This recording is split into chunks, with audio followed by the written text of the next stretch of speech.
కాంగ్రెస్ ప్రభుత్వాల యొక్క పరిపాలనలో కేసరి సముద్రంలో కంపతారు చెట్లుండే ఇలా కంపసార్ చెట్లు పోయి బీఆర్ఎస్ పరిపాలనలో చాలా సుందరంగా కేసరి సముద్రం తయారైంది.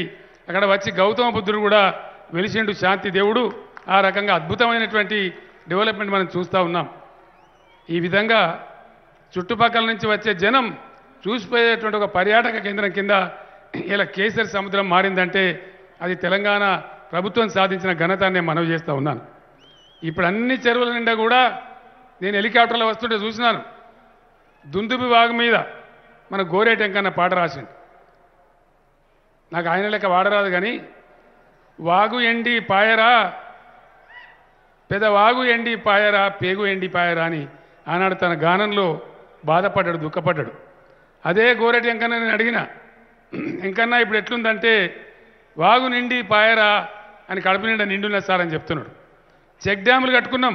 ఇవాళ నేను రాగా చూసిన దాదాపు దుందుబి వాగు మీదనే 10-12 చెక్ డ్యాములు కడితే అన్ని చెక్ డ్యాములలో కూడా ఇవాళ కూడా వర్షాకాలం రాకముందే వానలు పడకముందే నీళ్లు నిలబడి ఉన్నాయి.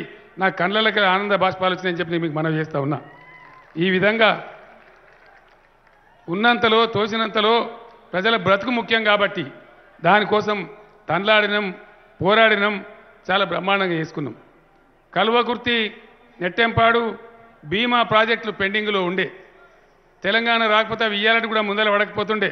కానీ స్థానిక నాయకుల చొరవ, ప్రభుత్వం తీసుకున్న చొరవ, దాంతో అవన్నీ కూడా స్విచ్ ఆన్ అయిపోయి 20 లక్షల ఎకరాలకి ఇలా సాగునీరు అందించుకునే దిశగా పోతూ ఉన్నాం. బ్రహ్మాండంగా అచ్చంపేట ప్రాంతానికి కూడా 2000 కోట్ల రూపాయలతోని ఉమామహేశ్వర లిఫ్ట్ ప్రోగ్రాంను కూడా స్టార్ట్ చేసుకున్నా ఉన్నాం.